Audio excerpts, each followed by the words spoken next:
I'm going to just introduce these two amazing men that we get to learn from today. And first, we've got Jay Elliot. He is a serial entrepreneur and former personal mentor, friend of Steve Jobs, and he was the senior VP of Apple for many years and played a crucial role in developing Apple to what it is today, which all of us really appreciate, because I know I do, because I love my Apple devices. So he's also worked with IBM and with Intel, and also he's the former of Tygo Health Inc., and it's a medical app software company that empowers patients with mobile access to care, service, and health data. So look up Tygo Health, because that's a really cool thing to know that he's moved on to do that. And I'm excited to hear more about Jay, and I'm sure all of you are too. Most of you know Dave, and I could spend all day just talking about the accolades of these two men, but I'm going to keep it short. Dave is the epitome of a Renaissance man. He is a public speaker at places like the UN and Harvard.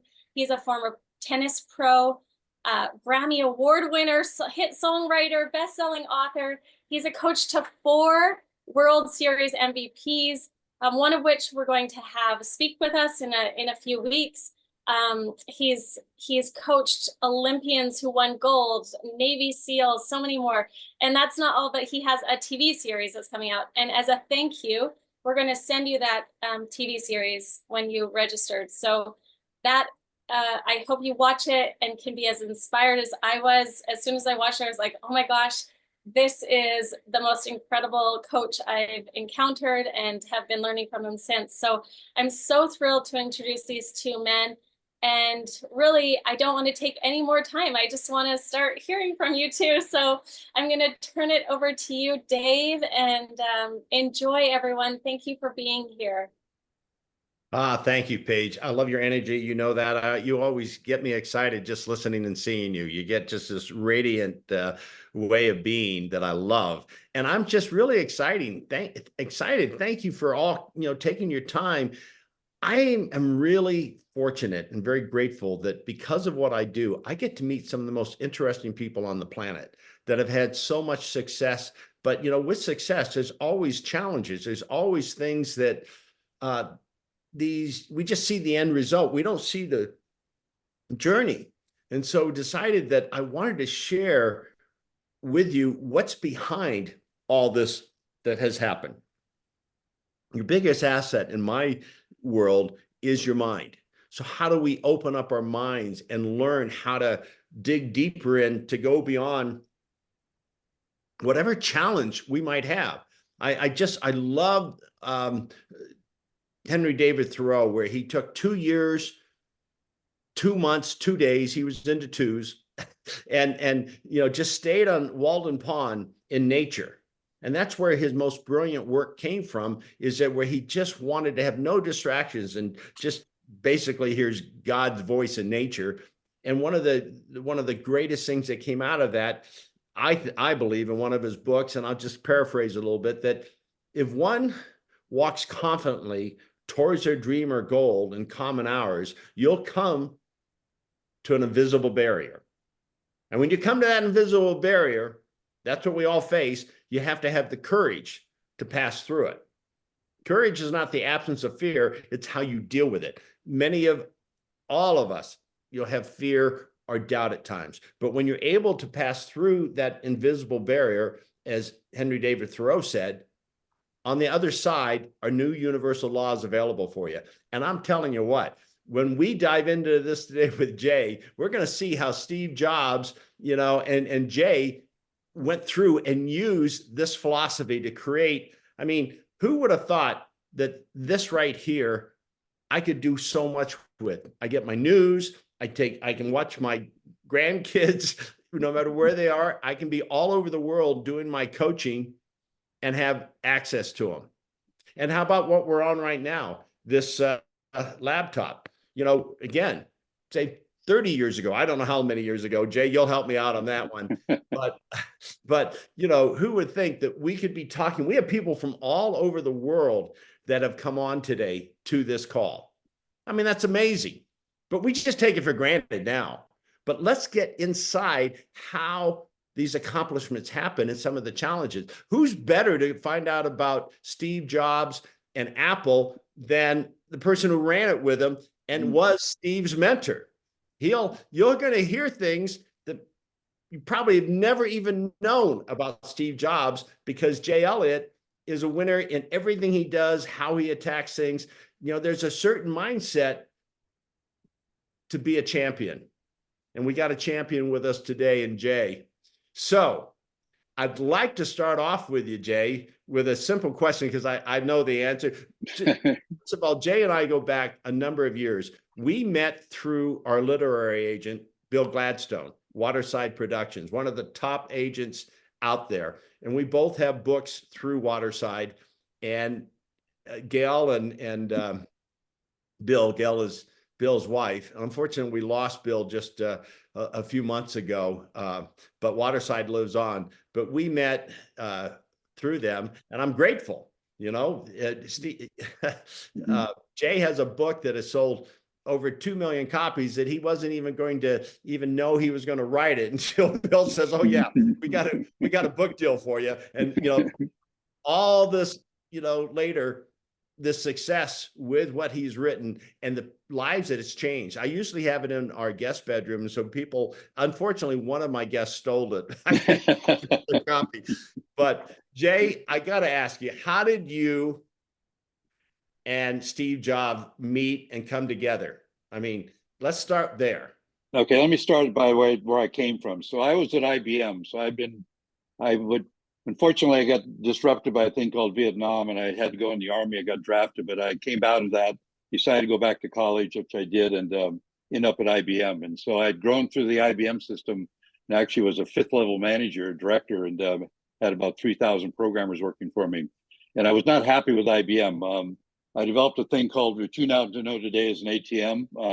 Went to IBM and said, "Hey, here's a great opportunity to read bank cards and so forth." And they chose not to do the product. So I'm going to leave IBM. And I was meeting with a friend of mine who was a recruiter at the time. At that time, IBM was 90% of the computer market. And so where do you go? And so I was meeting with a recruiter at a restaurant. The restaurant is called Pedro's. It's a little restaurant in California, Los Gatos, California. And I was sitting in the area waiting to be seated, having a margarita and sitting on a bench reading a newspaper. And this young guy sat next to me, and now I had a beard. That was the other thing about me at IBM, which was very unusual. I was the only executive at IBM who had a beard.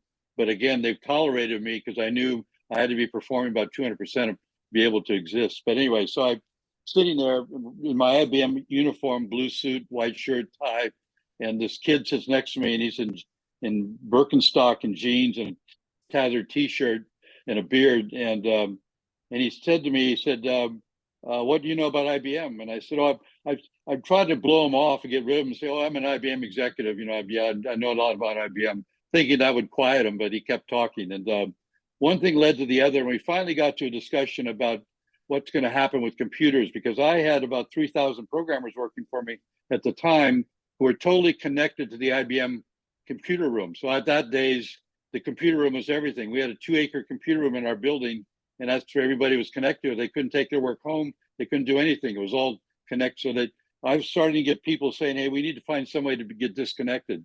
And there had been a computer called the Osborne had been introduced to the world, and it was doing pretty well as a portable computer. Anyway, Steve and I started talking, and we were on the same wavelength about getting computers in people's hands. And so that's what really started our conversation. And eventually he said, and I said, "Nice to meet you. I'm meeting with a friend of mine. I'm looking for another job." And he said, "What can I do to get your attention?" And I said, "I love Porsches. Give me a new 911 SC and you'll get my attention." And then I met with my friend for dinner, and we were talking about it, and we were sort of laughing. And Steve walks by my table as he's leaving the restaurant. And he said, "What color do you want?" And I said, "Red." And he was actually with Steve Wozniak at the time. And so he looked at me and we all laughed, and he walked out.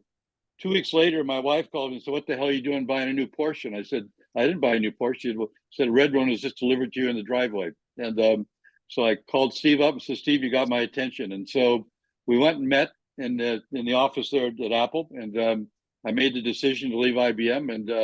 And it wasn't about money. I didn't make any more money working for him. In fact, I made less money. And so, but again, it was about obviously equity was a big deal. So that was on a Friday. We shook hands. There was no employment contract. There was a shake hands, and that was the deal. And so he called me at about 10 o'clock at night that Friday, and I was sort of thinking about, have I made the right decision? He said, "Come and meet me tomorrow morning at 10 o'clock in the office." That was just Saturday. I said, "Okay." So I went there, met with him. We got in his car and drove about 100 miles an hour with the radio blaring, and went to a place called Xerox Park. Went into Xerox, and he said, "I want to show you something." We went in, we saw a thing called a mouse, and to show the tech, Xerox had invented the mouse. This is 1980, by the way. Xerox had invented the mouse, and they had it there, and they went through it. And Steve said, we walk out to the car, and he's held up his index finger and said, "This is going to change the world." And think about it. That did change the world. The mouse did change the world. So we went back to Apple, and then I started work on that Monday. We put together a plan. And by the way, it was 1984, by the way, that the first Macintosh was introduced, Dave. So that was what, over 40 years ago. And so that was the first app. It's funny. And so everything was going great. We finally got it done. And unfortunately, there had been a rumor that IBM was developing a new product called Peanuts, and they're going to have Charles Schultz endorse it. And it was going to be the competitor to Macintosh. And Steve got all upset about it. So we got to get the Mac out now. And I said, "Hey, it doesn't have a hard drive. It doesn't have a color screen. Those are essential to put the Mac." I could not stop him. He said, "No, we got to get it delivered." So we built 100,000 of them, delivered them out to the world, and the sales was terrible. I mean, they were not selling, but the people lined up around the blocks to see it, but nobody was buying it. So Steve and I took a trip to New York. We became secret shoppers. So put on baseball caps and went out to all the computer stores to see what the hell was going on with sales. Discovered the Mac arrived at the store. It was all in one. They made their money off peripherals and training. Well, the Mac had none of that. So it's like, no wonder they would bring people in to see the Mac, and then they would sell them something else. So that's what we discovered, that was everything was going to hell in a handbasket. So we really learned a lot from that trip about what was happening, what not happening to Macintosh. And we were really going down a road. Unfortunately, in the meantime, Steve had hired a guy named John Scully to come in and help run the company. And this is a very big lesson, by the way. The board of directors really pressured Steve to find somebody to come in and run the company. And it was really a big issue. But and also Steve, I remember they'd done an ad called 1984 ad where the lady was running with a sledgehammer through the screen, and Ridley Scott had actually directed it. It was considered the #1 ad in the world. I mean, it was an incredible ad. But the board of directors did not approve of him doing that ad. So he had to personally put in his own money to make the ad, which is over $1 million, to be able to do the ad. And you should have learned from that when the board's not for you, they sort of are against you. And so sort of stuff hit the fan and started becoming an issue of sales of the Mac. And Steve and John Scully started having their own problems. One night, I pulled them together in an office and said, "Guys, you got to get your act together because this is going to ruin the company. If you two guys don't get along together, I mean, that's a real problem." And so it didn't work out. And in fact, in that meeting, Steve was very emotional, and Steve started crying actually. And I knew that gave Scully. Hold on. How many would ever? No, you're getting the inside truth. How many Steve Jobs can just in your mind see Steve Jobs crying? That's right there in itself. Go ahead. Sorry. He was a very emotional guy, and it was very interesting. So, and I knew at that time Scully would go to the board and say he was emotionally not stable, and I knew that they would use that against him. Also, at the same time, I'm just to step back a bit. When we were building Apple, Steve was involved in everything. It wasn't just the computer. People think of him as a technology guy, but it was about, we built the first automated factory to build Macintosh in Fremont, California. And the reason for it was we wanted to build it in the United States, not in Japan. So we actually put together, nobody knows this because it got disintegrated after Steve got thrown out of Apple, but it was an automated manufacturing plant. And it only had 100 employees in it, pumping out Macs every about 30 seconds. I mean, an amazing place, and automated. And also on the box it said "Made in the USA," which was very important. In fact, that's what got Ross Perot's attention. Actually, that's another story. But but anyway, so Steve was involved in everything. It was even the company. We said we got to keep, as we grow, we got to keep the number of employees. We got to keep it as an entrepreneurial adventure, a fun place to work. So we came up with a theme we called "Pirates, Not the Navy." So we were pirates, not the Navy. So we sort of took that against IBM. It's like we want to be like, we want to be a company that's entrepreneurs that get along, working together, don't have bureaucracies. You can talk to each other and so forth. So we developed that as a theme of the company. So when I started with Apple, we had 250 employees. That's when I started there. I was employee number 250. And then when I left there 6 years later, we had nearly 6,000 employees. That's what happened in that period of time. And when I started there, we're doing about $5 million in sales a month. Well, left there, we're doing about nearly $300 million in sales a month. So that's what kind of growth we had during that period of time. So we had to be able to contain the growth. So Steve was involved, and also even in the organizational, even in buildings, how do we house people? Because all this was related to keeping the company very, very loose, very entrepreneurial, and keeping people very productive and so forth. So it wasn't just people that we think about him as just the computer, or the iPhone, but it was a whole process of making things and working together, which was really, really, really, really important. And I think that's what really made him stand out to me versus others. And it also learned a lesson that I learned a lesson also. The board of directors is very important to your company. So when you have a company and you bring in other people to help you, you better make sure they really buy into who you are and what you are. That was the part that Steve never really quite understood. And that's really the Achilles tendon that really got him at the end. Also, I think that the other part of it is also the ability to produce products that are user friendly. And I think this is probably the one thing that Steve stands out in my mind. Of anybody I usually run into, he was the number one user of the product. So in other words, you weren't making a product that you had some top of a corporation that didn't even know what the product was, or that the company's so big and have so many things going on.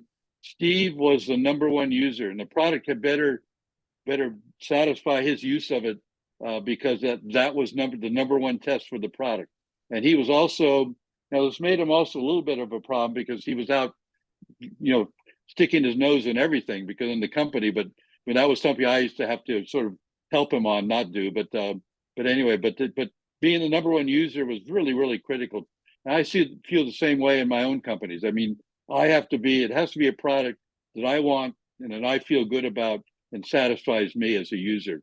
And that's really the thing that really sets Steve apart from anybody. And I think that's what most people don't really understand. They really appreciate about Steve, but that really was the essence of him that was really, really critical to most. I think most people in corporations should understand and should be able to lead their companies understanding, because that's really, really a critical point. So let me ask you, I have a question for you. I know sure. You're rolling, and I love it. I Okay. promised everyone you're going to get inside things you never knew about Steve, and we're getting it. And who better to go to than his mentor? And so I know you had told me before that Steve said one time to the company, he said, "Look, don't trust anybody over 35 except for Jay Elliott." So give us now, if you don't mind, what do because I'm all about mindset. It's like Napoleon Hill went out and studied all these successful men for 25 years and came out with Think and Go Rich. I've been on the same journey in a way for 30 years of what created a mindset to get through to greatness. And I've had a chance to work with Olympic gold medalists. We have someone who set the Olympic record on this call. We've got an NFL star on this call. We got a lot of different people and individuals. But what if you had one thing that you saw in Steve that really drove him and got him through the crying, which we all learned? What would you say that was? Because we all have it, right? We all have to look and find it within ourselves. Right. I think, well, first of all, about your comment. So Steve had a saying when I arrived there: never trust anybody over 30. Actually, it was 30. And I happened to be over 30 at the time. But what I learned from that process, so the first meeting we had in the company, I'd only been there about 3 days, and he pulled the team together to meet me. And that's when he said, my philosophy is never trust it. There was nobody in the room, by the way, over 30. And he said, my philosophy, never trust anybody over 30 except for Jay.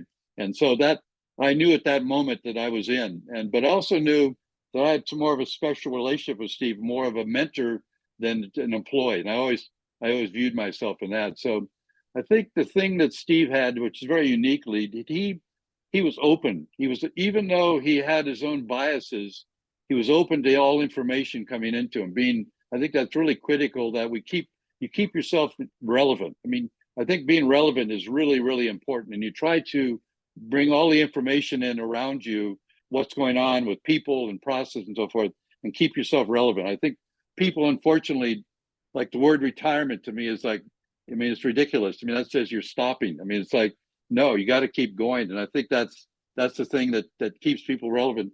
And I think that's the thing. Steve's, the energy level by that was just unbelievable. And it was about developing. The other part of that was developing things, about changing things or making them better. I think that was the other part that was really the driving force behind Steve, was making things better.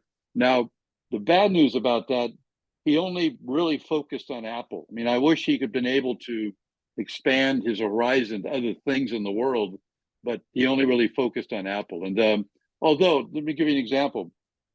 When we were with the Apple II, we were donating the product to schools.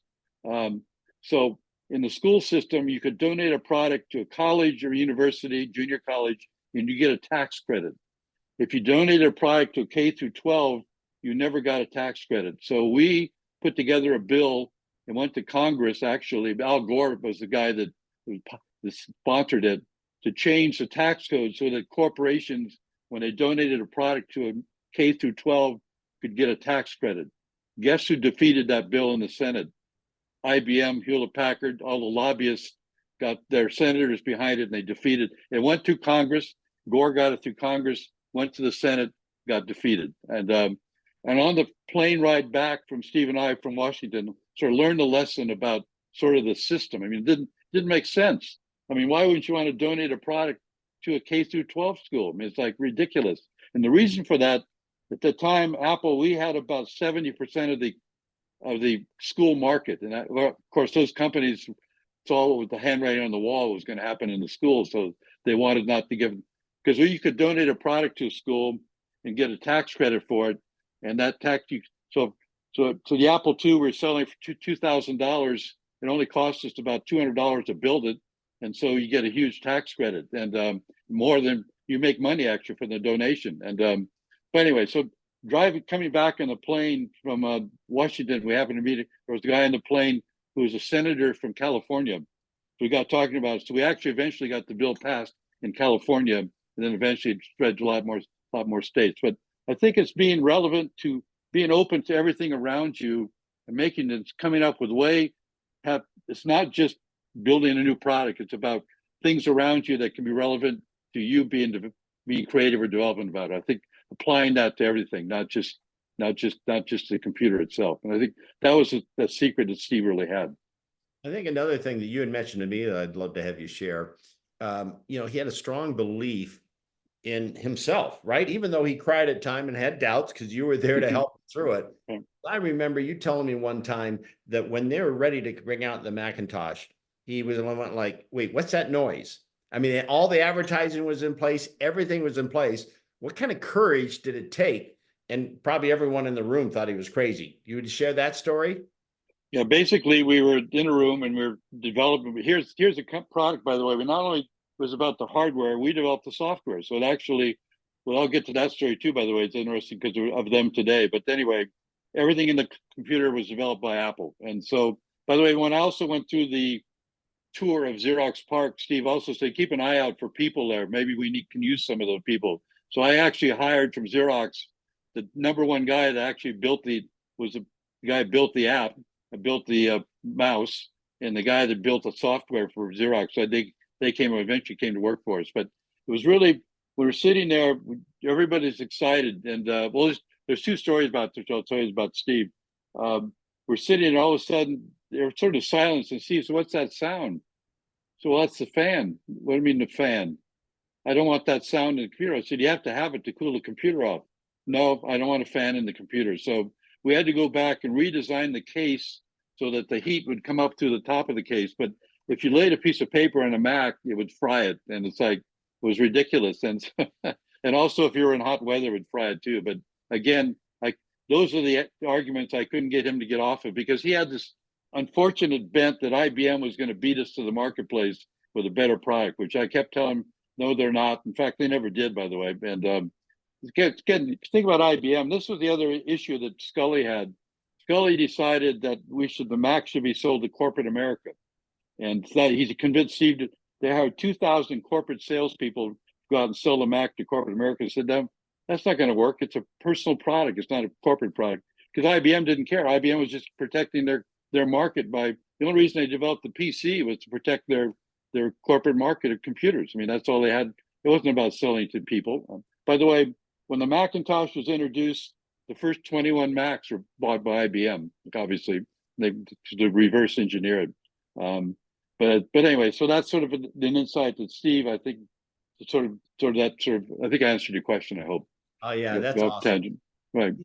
And so with all this, and it's so fascinating, as I said, to learn how you guys went through, because, you and I are involved right now, and several people on this call are involved with Worldwide Holdings, which is to me what Lamar Jensen is doing is another. I mean, it's like, this is impossible, but it's possible because of the way the people are coming together. And then it's a matter of, again, I keep going back to mindset, to stay the course, even when things look doubtful, even when, wait a minute, things have been delayed. Did you have those moments of that where it looked like, I don't know, we're going to really pull this off? No, we didn't. I mean, in fact, it's interesting. I think we had moments where, the technology was a problem, or we were going to go through it, but Steve always gave this, the way everybody sort of thought about it, is optimism about everything. It's like, in fact, I think he was too optimistic, but but it was just like everything was, we're going to solve this problem, we're going to go this problem, people are going to love it. And I think that because he loved the product himself, I mean, you're talking to the number one user, it just infects you with them. You just get totally involved and very committed to it. I think that's really critical, that in any company, you got to be able to transmit that view of what you're doing to everybody, because that's really what changes everything. And now it's funny, when Steve got thrown out of Apple, when he got fired, it's an interesting process, because I went to the board of directors around Scully and said, you guys are making a huge mistake. And I gave him a plan and said, you should spin Steve out to the Macintosh Corporation and make it a separate company. He'll still be under the Apple umbrella, but Steve then can operate on his own, and we can get everything straightened out on the Mac, which we were starting to do, and it'll be its own thing. The Apple II is going to die, so Scully can manage that to its death and move it on. Then, and Steve called me right after I met with him, because he'd already been told he was leaving. He said the couple of the board members had called him and said they were impressed with my logic, and they were going to think about it. So he was very excited something could happen, but ultimately it didn't. And I knew that I was dead too, because obviously Scully came to me and said, I understand you don't support me. And I said, well, yeah, I do. I don't support you. I think this is wrong, but it doesn't mean I have a job to do, and I will support you to do my job. But ultimately I got fired also. So so that's the way it goes. But I think it's important to have the enthusiasm.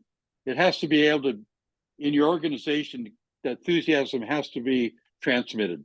Otherwise, if it's just an organization doing just organization things and just doing day-to-day things, it's not going to do it.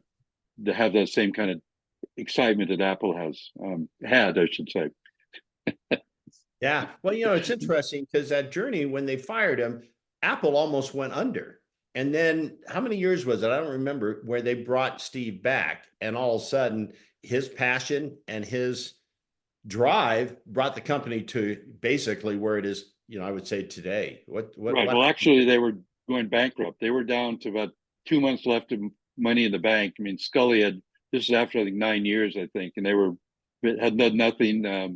But they did have one product that didn't go anywhere, called the Newton, which actually really was the front runner for the iPhone. But what happened is Steve has his new company called Next, and what Next had done while he was there, and he was there for about 10 years, had created a software program that really was the next, today, that's what you have today.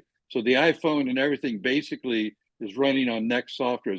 So it's ironic, they brought Steve back, but in reality, they merged with Next. Because Next really, the essence of what Apple is today really is based on Next, really. And it's a very interesting transition, by the way. And so that's what the technology, when he came back, he really had the future of Apple on his mind already. And by the way, that really funny it happened is that a guy took over Apple after Scully took over the company. He'd been on the board, took over the company, and he reached out to people, vendors, for looking for software to help in the Macintosh. One of the people that responded to him was an engineer at Next, and responded to him. And the engineer, and he got sort of a favorable reaction by Apple. And so he went back and reported to Steve. Steve didn't know this, that he had reached out to Apple and they were very favorable. So he jumped on it and he went flying into Apple, and that eventually he took it over, and Carmen, the guy who was running the company, got fired eventually, but Steve eventually took it over. But when he arrived at Apple, they had 60 days left of capital.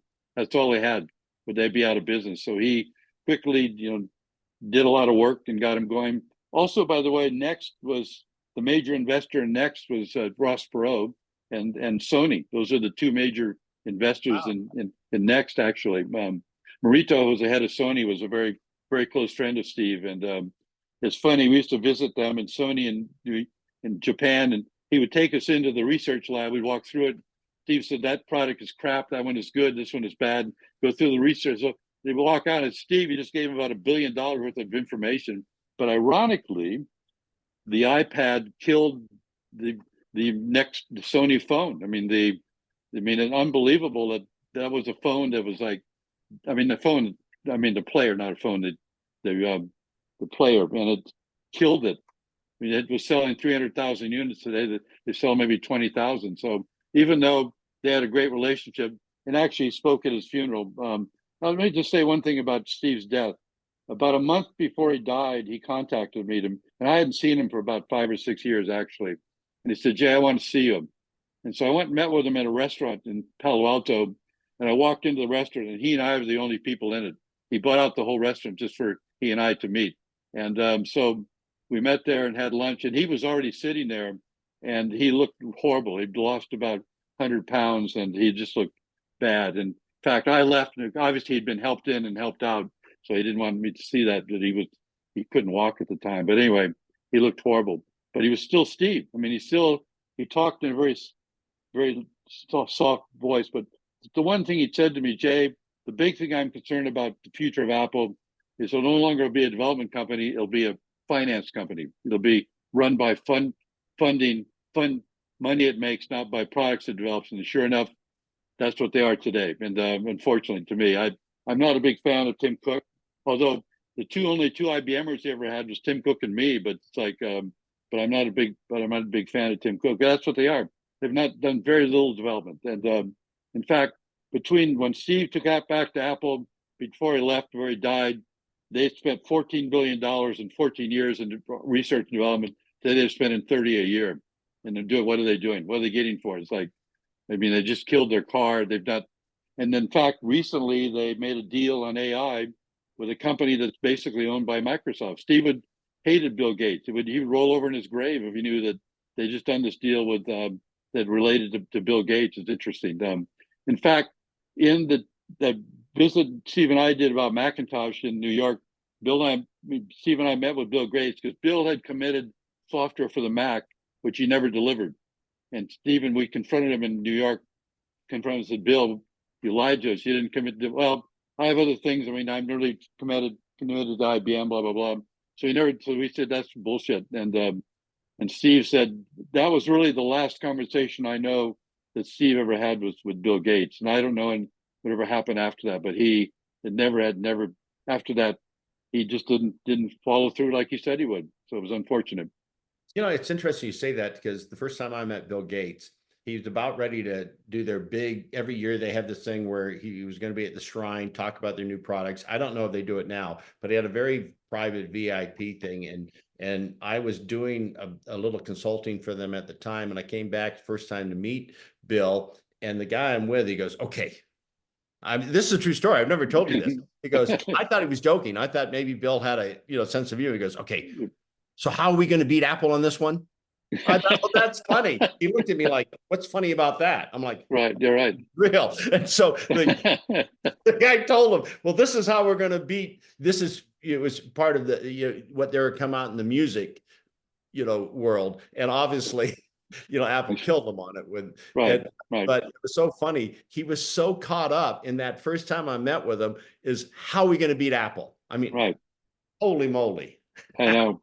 Yeah, it was a very long relationship of not liking each other. And of course, if you look at the way that they grew up, Steve was a adopted child.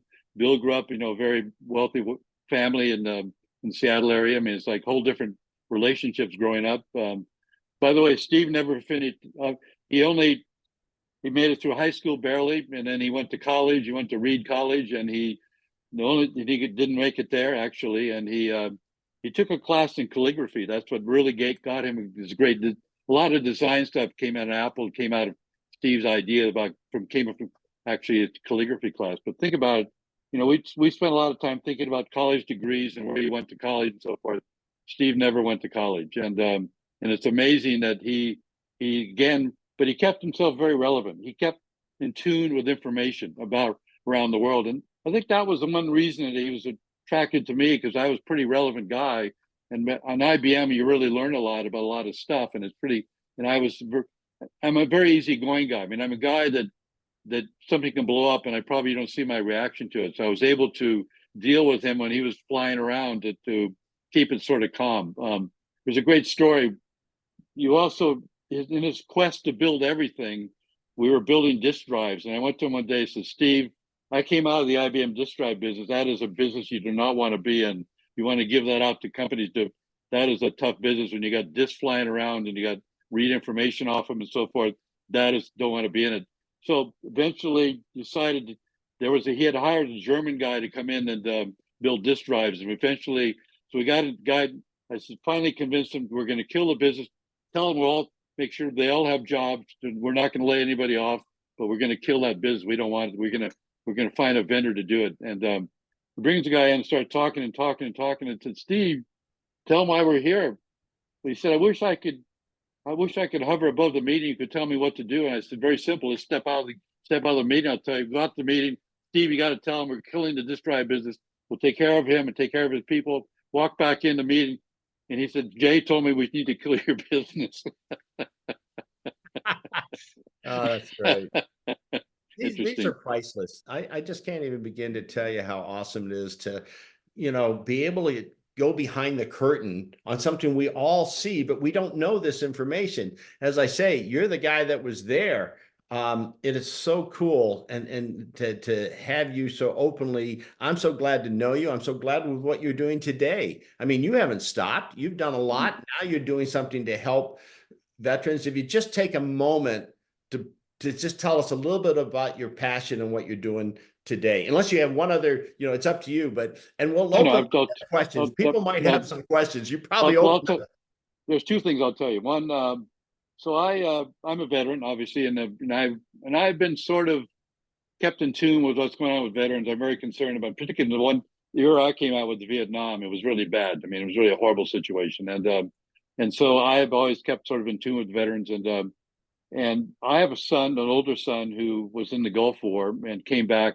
He's actually been in the Navy SEALs and Navy SEAL training, and he didn't agree with the SEALs, and they wanted him to re-up, and he chose not to do it. So they put him in an admin kind of job, sort of off to the side. I didn't realize how impact it had on him when he came back. Ultimately, because he went to college when he came back, seemed to be doing well, but ultimately he tried to commit suicide, and it was really very dramatic. When I went to visit him in the hospital, actually, he was handcuffed to the bed because they thought he was, trouble to society. So a whole bunch of things happened that got me very fired up about it. So I was working in some portable kind of products, and so I developed a product actually we call Serenify, which is a product that allows you to interact with your phone, and it has AI in it, so you can actually talk to it, and so you can say, You say, I didn't sleep well last night. So it'll give you some voice, some, you know, would you do this? How about this? Think about this. I'd sleep better. Blah, blah. And it keeps interacting with you. And so it'll follow up with you 2 days later and say, how did you sleep last night? And if it doesn't get the right answers, it'll eventually send you to an emergency number. You better get an emergency number because you need help. And so basically that's what the app does. And we'll be adding more technology about, you know, you can recognize in your voice, you know, if you're stressed or not, and you recognize, you know, facial features. There's a lot of technology coming will eventually help, hopefully avoid suicide. So that's basically what we're doing today. And so we currently have a whole bunch of groups in California getting ready to pilot it. And so then we have I'm working with a national group to be able to help sell it. And we're sort of finishing up the technology right now, but that's basically what I've been focused on for the last year. I came out of, I had a company out of Apple, which was more of a sort of like that, but it's, you know, I had a 911 company. In fact, I still have the technology. On our product, if you press 911 on the button, it sends you to 911, but also sends them all your information. So up on the 911 screen, they get exactly who you are, exactly your GPS location, anything about you that they need to know medically. So they know exactly who they're talking to, exactly where you are, and everything about you, so they can get the right to help you as soon as possible. So to have the technology. But the other thing that's happened to me, Dave, is you introduced me to a place called Utah, which I'm I've had a lot of interaction. So I'm moving there. So I'm relocating my company and myself from California. So I'm on my way to Utah. So get ready. So if anybody knows, I'm going to rent a house or lease a house. Somebody has a house in of 4 bedrooms, let me know, because I'm coming to Utah. So get ready for me to be there. I love that. You know, I'm prejudiced, and I got to be careful because I'm going to have Utah grow too fast. But Kathy and I fell in love here, right? And then, you know, who we're going to have next, we're going to have Marlon, who comes here all the time. He's in Vegas, an NFL superstar who's doing amazing things. And then Ben Zobrist, I mentioned, well, I talked him into coming to Utah, but he still has his ranch in Franklin, you know, 50 acres, but he's here all the time. We have a 2-bedroom cabin here. And I said, Ben, just come out. You're going to find your peace of mind. We have over 200 trees, you know, waterfalls, streams, you know. He comes out. I finally talk him into it. He comes out here. And then every other week goes, Dave, is the cabin open? Dave, is the cabin open? Finally, after I think 2 or 3 years of this, he goes, I think I better buy a place here. Well, that's what I'm going to lease something and then eventually figure out what we're going to do there. But I'm very, and it actually started before you with the Mormon Church. Way back about 30 years ago, I had my app for emergencies, and they came to me about missionaries could use my app anywhere in the world. So I actually started down that road. We never got that done, but I met with a guy named Elder Scott, who was a high up in the Mormon Church. Very interesting man, by the way. And so anyway, I got sort of connected there, but didn't really get reconnected until you invited me there that day. So, and you had a hard time finding me. No, but you know, it's funny. I just looked at the, you know, in the chat, and I love someone who this is how you do things. She goes, I'm a real estate agent in Utah. I would love to help you and your family relocate here. Martha Garcia. I mean, okay. Boldness. I love that. You know, there's a fine line between being persistent and annoying. Right. And I think that persistent will win over with the right attitude and with the love to help and serve. So all things are possible, right? Right. So Mark, so my email address is j@parrothealth.com. So if you want to send me a note, I'd love to talk to you. All right. Well, I'd love to have Paige come back on, tell us a little bit, and then we're going to open up, if you're okay with it, I want to open up with some questions. People. Absolutely. You know, so Paige, come on back in. Yay! Oh my goodness. I felt like that was the funnest story time that I've had in years. It was so fun to hear those cool stories and just hear you two talk. So thank you so much, Jay. I'm so excited for you to move to Utah. And it's a magical place. And too many people are on the mountains. I'm like, go out, get off my mountains. But it is getting busy, but because it's so beautiful. So right. I totally get it. And so, yeah, we're going to jump into the Q&A in a moment. And so if you actually put your questions in, then Jay and Dave can look through them and decide which ones they're going to answer. We only have a limited amount of time. But while you do that, I'm going to tell you a few things. The first one, we actually have Marlon Greenwood on. And Chase, if you can just put him on to spotlight him. We are so excited that he's going to do the next moonshot in the series here, where he's going to come on and talk about how to become that 1%er, how to achieve excellence in sports, in life. Marlon is an 8-year NFL superstar.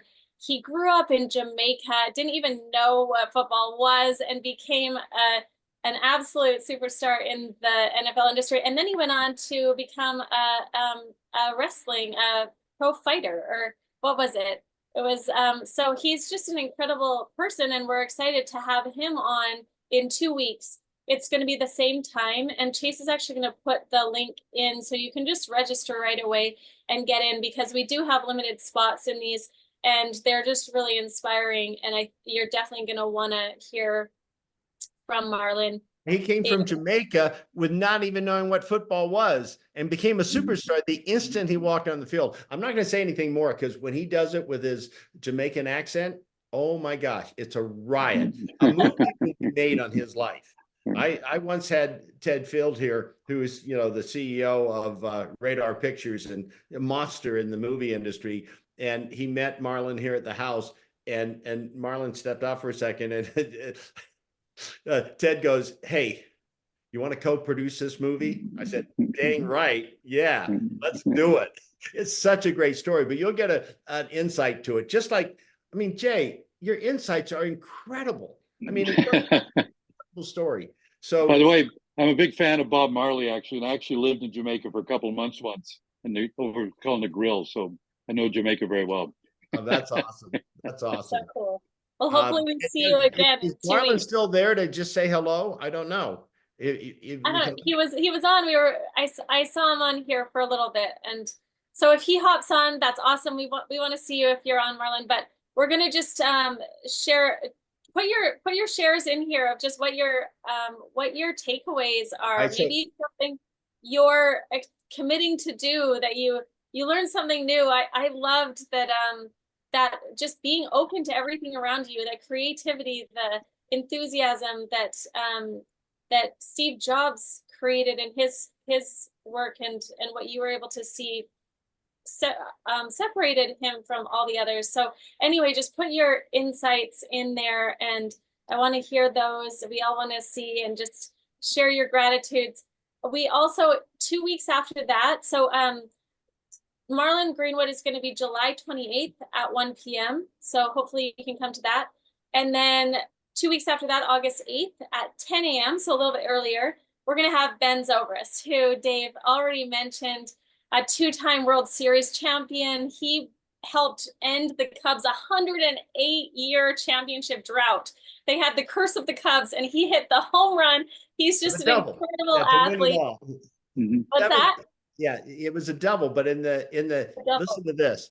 In the 10th inning, the 7th game, right? That's the final. That's it. It's gone to the wire, right? And we have a very funny video that we got to share with people. Megan, who's on the call, set the Olympic record the night that before I gave her the game ready, to go out and compete and do what she did. But Ben was here at the house, and I said, "Ben, tell her what it's like to go to the plate in the 10th inning, 7th game of the World Series, 2 outs." And he hits the double to finally break the curse of the Cubs. He's an amazing man also. So yes, we have him coming. So go ahead. Just had to throw that in. It's amazing. It's going to be so fun. The next one is going to be August 22nd, 1 p.m. It's Kevin Guest gets to be our guest. And he's the CEO of USANA. It's a $20 billion company. I think it's how many tens of thousands of employees. He's just an incredible man. He's a Renaissance man, a talented musician. He's played with the Colin Ray's band. He's written a book. He's all about just connection and balance. And it's going to be an incredible Moonshots part of our series. So that's August 22nd at 1 p.m. Cool. Hey, should we tell them now or take the questions? I'm trying to see. No, let's do it now. So before we begin, I want to just jump in and tell you the big announcement that is that Dave is launching for the first time in 6 years his coaching certification. And you're going to learn how to do the Game Ready and Be a Beast coaching methods. It is not for everyone, but it is for coaches, for mentors, for people who want to be one and who want to get people real lasting results, helping people get into the top 1%, to be a top 1% coach yourself, and to really reach the level of excellence that you know is possible for you. So it's going to be a 6-month program. We're starting October 11th. It's a 3-day retreat that we're going to kick off, meet everyone in person, spend so much time just getting to know our previous extreme coach focus coaches are going to come in. You're going to meet some incredible human beings, and that is at Dave's estate in Utah. And then we're going to go into 6 months of learning weekly together, online material. You're going to become an absolute expert in the material that that Dave has to offer, and also connect with wonderful people. And then at the end, we're going to come together again and meet in person, 3-day retreat at the estate. And you're going to become certified if you pass all the tests and do all the stuff. But it's just an incredible opportunity. And on top of that, in order to, if you apply, there's a application process, and I'm going to put the link in right away. And you can go through and apply, and then you'll have an interview with me. And when you go through that process, we're going to give you a video of Dave actually taking you through the Game Ready process. So that's an extra gift.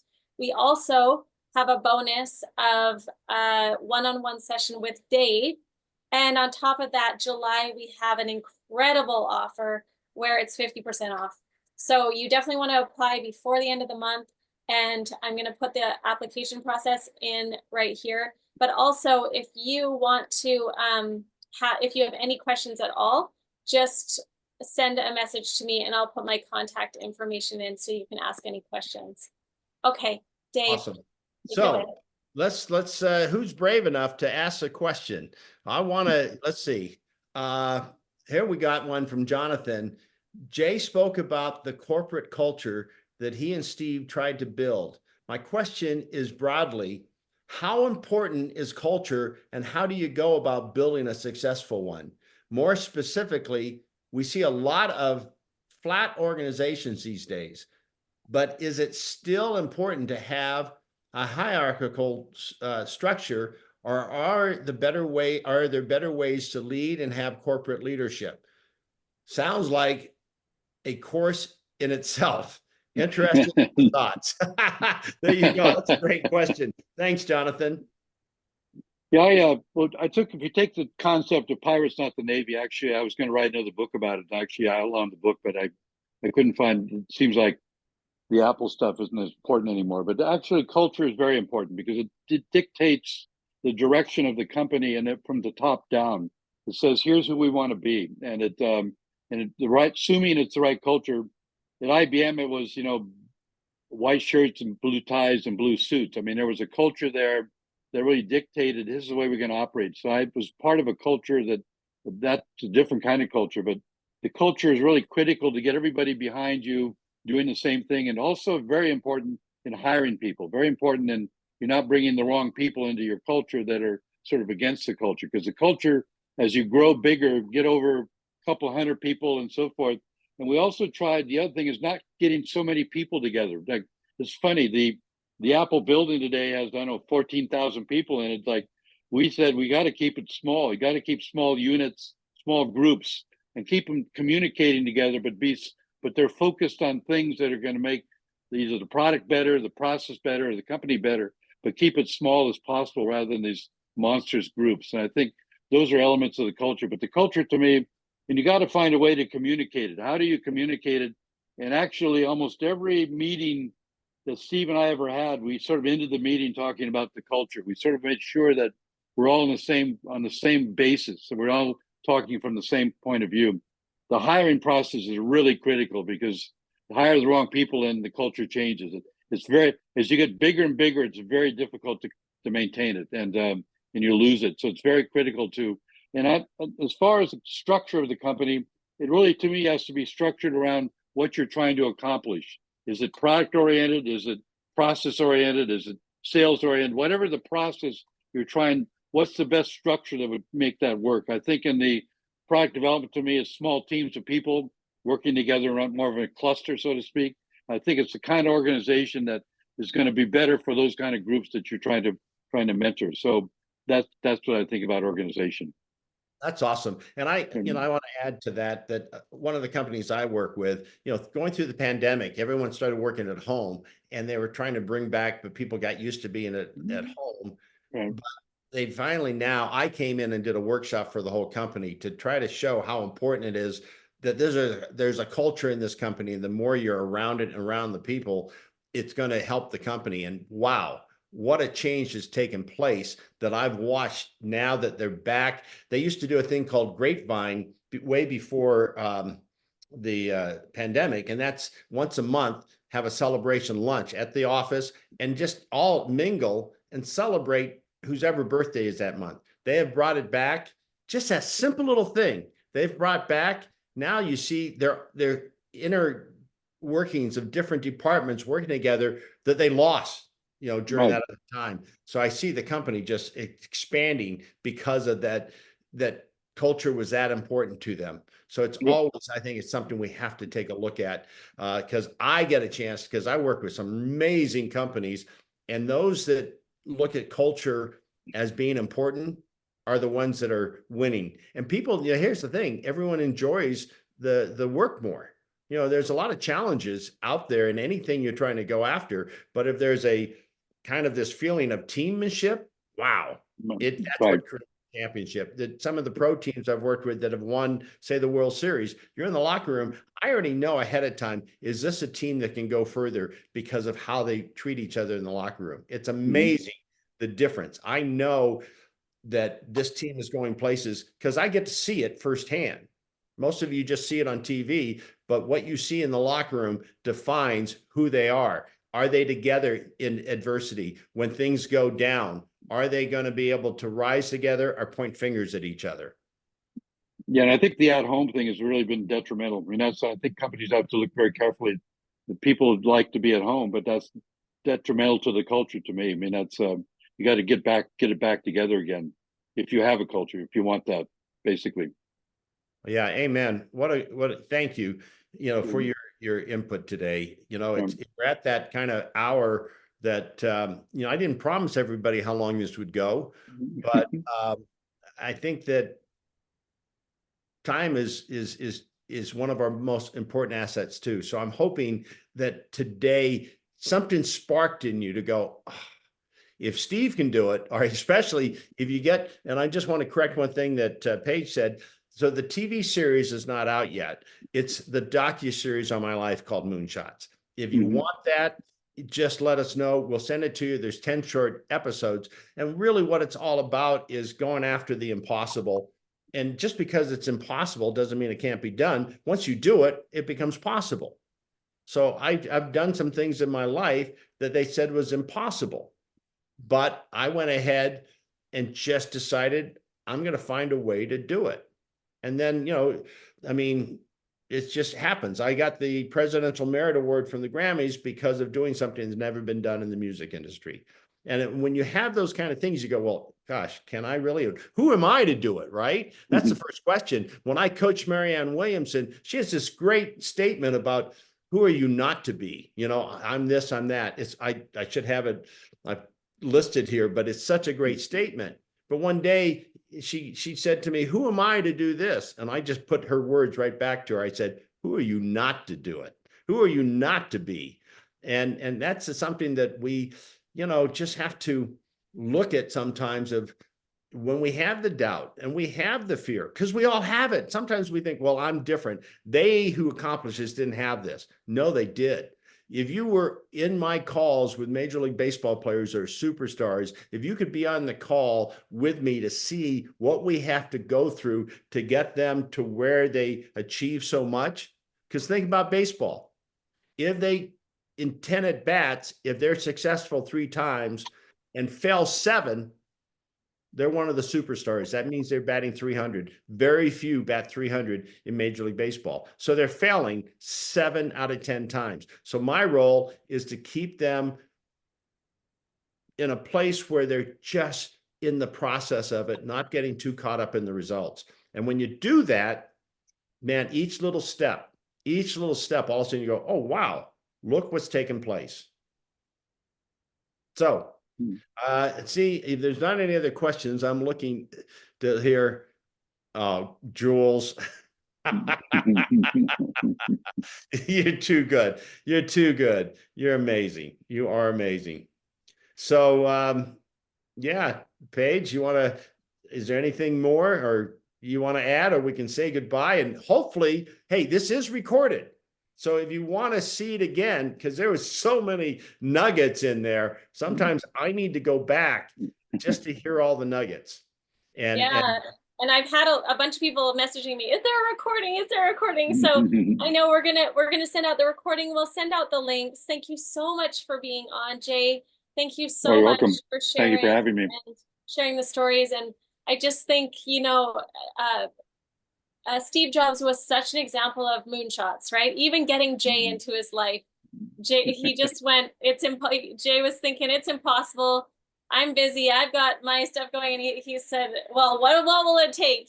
Persistent or annoying? And he was persistent, and he gave you that Porsche, and he got you into his world, and you helped him make Apple into what it was. And so what a blessing, and what a blessing to have you on today. We're so grateful, and we look forward to seeing you in Utah. And final thing, I can see Dave has something else to say. Well, I know we're wrapping, but Marlon has a question. It's really important. I don't know if we wait until we have Marlon on, but he wants to hear from Jay.